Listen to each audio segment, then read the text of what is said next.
The last Sex Pistols concert. Version 1. His teeth were ground down to points, so one heard when Johnny Rotten rolled his R's.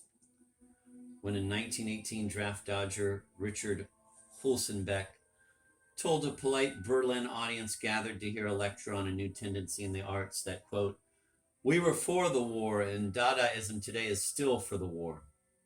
Life must hurt. There aren't enough cruelties."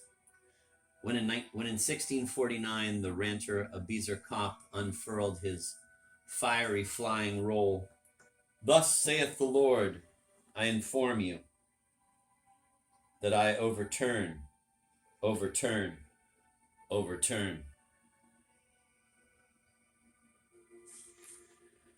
When in 1961 the Situationist International issued a prophecy, a warning to those who build ruins. After the town planners will come the last troglodytes of the slums and the ghettos. They will know how to build. The privileged ones from the dormitory towns will only know how to destroy. Much can be expected from the meeting of these two forces. It will define the revolution. So one heard when Johnny Rotten rolled his R's. So one might have heard anyway. In 1975.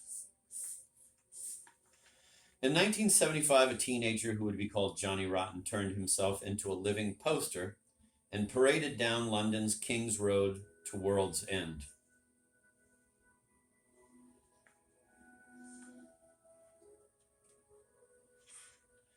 The end of the street, with "I hate" scrawled above the printed logo of a Pink Floyd t-shirt. He dyed what was left of his chopped-off hair green and made his way through the tourist crowds, spitting at hippies who tried to ignore him. One day he was pointed out to a businessman who was attempting to put together a band. The drummer remembered the teenager's audition, which took place in front of a jukebox, the boy mouthing the words to Alice Cooper's 18. "We thought he's got what we want. Bit of a lunatic, a front man.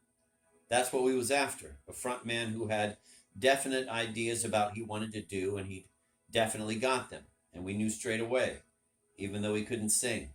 We wasn't particularly interested in that because we were still learning to play at the time."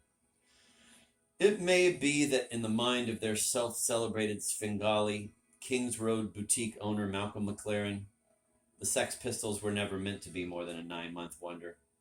A cheap vehicle for fast money, a few laughs, a touch of the old épate la bourgeoisie. He had recruited them out of his store, found them a place to rehearse, given them a ridiculously offensive name, preached to them about the emptiness of pop music and the possibilities of ugliness and confrontation, told them they had as good a chance as anyone to make a noise, told them they had the right. If all else failed, they could be a living poster for his shop, which always needed a new poster. Before settling on Seditionaries in 1977, McLaren called his store Let It Rock in 1971, when it sold Teddy Boy clothes and old 45s. Too Fast to Live, Too Young to Die in 1973, when it sold biker clothes and youth gang accessories. Sex in 1974, when it sold bondage gear, non-marital aids, and God Save Mira Henley t-shirts. The latter commemorating the woman who, along with Ian Brady, had in 1965 committed the Moors murders, child murders, which Henley and Brady recorded on tape as an art statement.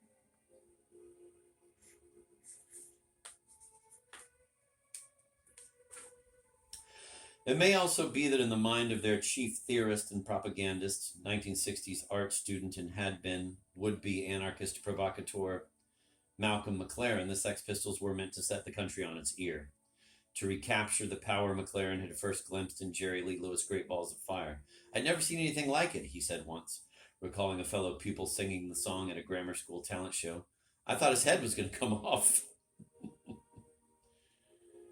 To finally unite music and politics to change the world. Thrilled by the May 1968 revolt in France, McLaren had helped foment solidarity demonstrations in London and later sold t-shirts decorated with May 68 slogans. Even if in his shop, I take my desires for reality because I believe in the reality of my desires. The slogan of the Enragés, the tiny cabal of students that began the uprising, mainly helped closeted businessmen work up the nerve to buy McLaren's rubber suits. McLaren would sell anything. In late 78, after ex-Sex Pistols bassist Sid Vicious was arrested for the murder of Nancy Spungen, his girlfriend, McLaren rushed out, "I'm alive, she's dead, I'm yours," Sid Vicious t-shirts, to help raise money for Vicious' defense, McLaren said. But not long before, he'd been carrying around copies of Christopher Gray's Leaving the 20th Century, the first English-language anthology of situationist writings, which he and Jamie Reed had helped publish in 1974.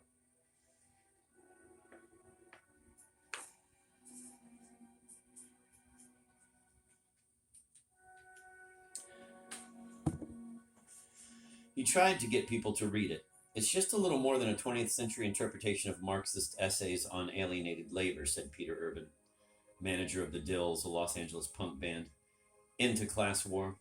Their first single was I Hate the Rich, the principal result of which was a tune by the rival Voms, I Hate the Dills. It's a little of that, said McLaren, but it is very, very strong. The good thing about it was all those slogans you can take up without being party to a movement. Being in a movement often stifles creative thinking, and certainly from the point of view of a young kid, the ability to announce yourself. That's the greatest thing, that it allows you to do that. There is a certain aggression and arrogance in there that's exciting. Old hat, said Urban, ignoring the interesting conclusions. McLaren was drawing and ignoring too the sticker on the cover of the book, which carried a quote from a review by John Berger. Quote, one of the most lucid and pure political formulations of the 60s, end of quote. Quote, Lost Profits, end of quote, Berger's review was titled. Had the rest of it been somehow squeezed onto the sticker, it could have taken the conversation even farther afield or closer to home.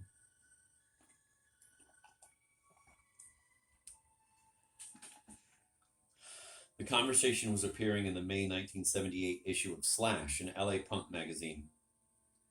The number, a note on the contents page read, was dedicated to the handful of enragés, French for maniacs, fanatics, crazies, who 10 years ago tried to change life. The dedication was illustrated with Une jeunesse que l'avenir inquiété trop souvent, a youth disturbed too often by the future. A once famous poster by the May 68 art student collective Atelier Populaire.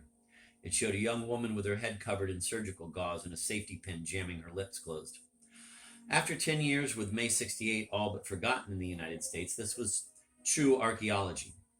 It was an odd return to strange times when apparently trivial disruptions on a university campus in the Paris suburbs had begun a chain reaction of refusal.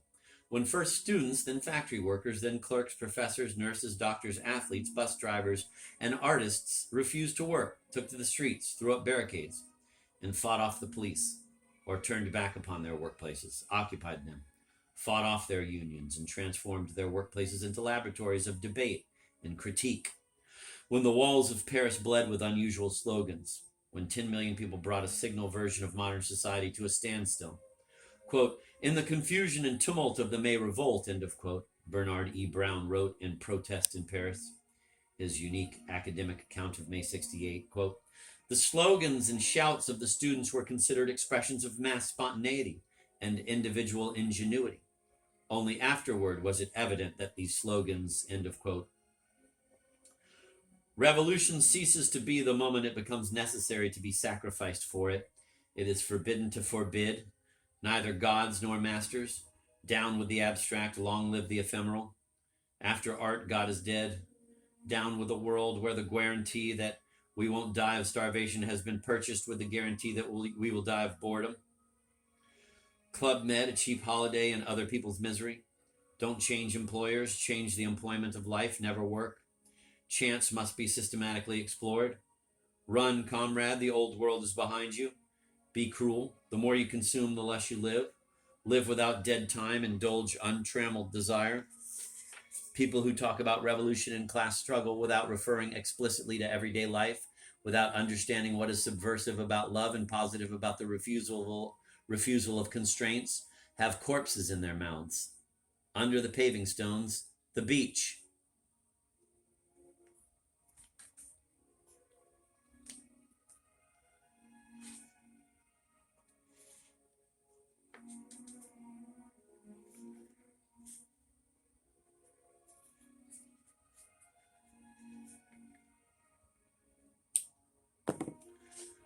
Still in quotes, were fragments of a consistent and seductive ideology that had virtually all appeared in situationist tracts and publications. Mainly through their agency, they're welled up, and the May revolt an immense force of protest against the modern world and all its works, blending passion, mystery, and the primeval. End of quote. New quote. This explosion, end of quote, said President Charles de Gaulle in the June speech with which he recaptured power, quote, was provoked by a few groups in revolt against modern society, against consumer society, against technological society, whether communist in the East or capitalist in the West, groups, moreover, which do not know what they would put in its place, but which delight in negation, end of quote. New quotes. The beginning of an epoch, end of quote, proclaimed the lead article in the 12th and last number of the journal Internationale Situation East in 1969. The death rattle of the historical irrelevance, said Zbigniew Brzezinski.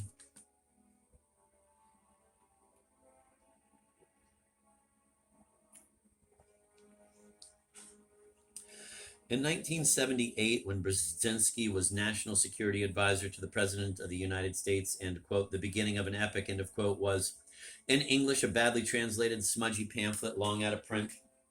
Slash readers were expected to recall the unscheduled holiday of May 68, approximately as dimly as they might recall Gary U.S. Bond's small 1965 hit 7-Day Weekend.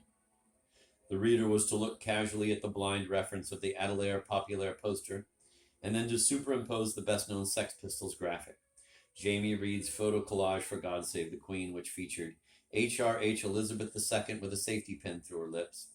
Out of the ether of unmade history, connections were supposed to tumble like counters in a slot machine. The revolutionary hopes of the 1960s, which culminated in 1968, John Berger wrote in 1975, are now blocked or abandoned. One day they will break out again, transformed, and be lived again with different results. I mean only that I am not prophesying the difference. When that happens, the situationist program or anti-program will probably be recognized as one of the most lucid and pure political formulations of that earlier historic decade, reflecting, in an extreme way, its desperate force and privileged weakness.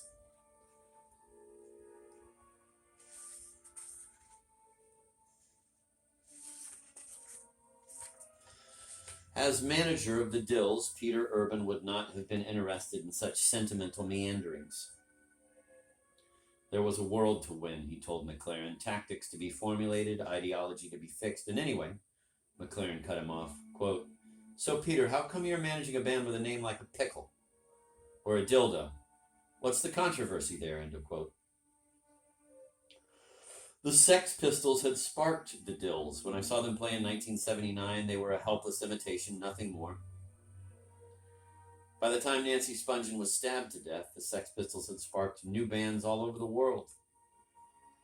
And more of them than anyone could count were doing things no one in rock and roll had done before. But as an above-ground group, a commercial possibility, an international scandal, the Sex Pistols lasted little longer than 9 months. They saw the release of their first record on 4 November 1976 and ceased to exist as much more than an asset in a lawsuit on 14 January 1978. When, immediately following the last show of their single American tour, Johnny Rotten quit the band, claiming that McLaren, in his lust for fame and money, had betrayed everything the Sex Pistols ever stood for. And what was that?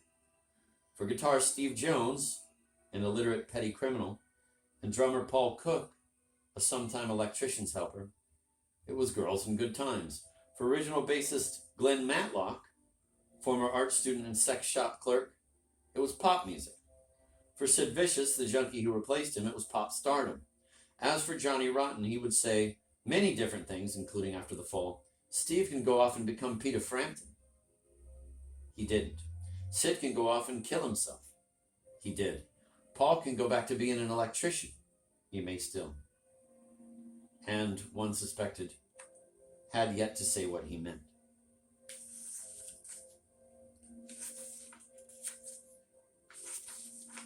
The Sex Pistols. The Sex Pistols called their final performance the worst of their career, but to the 5,000 people packed into San Francisco's Winterland Ballroom on 14 January 1978, that performance was as close to Judgment Day as a staged event can be, and not because many had seen the leaflets evangelists were distributing outside. Quote, "There's a Johnny Rotten in each of us, and he doesn't need to be liberated. He needs to be crucified," end of quote. That would have been old news to Johnny Rotten. One of his publicity photos showed him nailed to a cross. In London, the subculture generated by the Sex Pistols and their first followers had already been pronounced dead by those whose business it is to make such pronouncements. A once secret society diffused by headlines and tourism. Or was it that, in the beginning, punk was indeed a sort of secret society, dedicated not to the guarding of a secret, but to its pursuit, a society based on a blind conviction that there was a secret to be found? Was it that once the secret was seemingly discovered, once punk became an ideology of protest and self-expression, once people knew what to expect, once they understood just what they would get when they paid their money, or what they would do to earn it, the story was ready for its footnotes? In the United States, primitive enclaves had formed across the country, nightclubs, fanzines, record stores, a half dozen high school students here, a trio of artists there, a girl locked in her room staring at her new haircut in the mirror. Though perhaps less in response to the thrill of hearing $10 import copies of the band Anarchy single than to newspaper and TV features about London teenagers mutilating their faces with common household objects. Real discoveries were taking place. Out of nothing, quote, "the original scene," end of quote, said a founder of the Los Angeles punk milieu, quote, "was made of people who were taking chances and operating in on obscure fragments of information," end of quote. For some, those discoveries, a new way of walking and a new way of talking, would dramatize the contradictions of everyday existence for years to come, would keep life more interesting than it would have otherwise been. "Now it's time for audience participation," Joe Strummer of The Clash said from the stage in late '76. "I want you all to tell me what exactly you're doing here." As they waited for the Sex Pistols to take the stage at Winterland, probably a lot of people wondered what they were doing there. Wondered why their expectations were so confused and so fierce. And all the stories coded in that moment, at least one was simply musical. Compared to everything the music secretly contained, that story was almost silent. But I will tell that story first.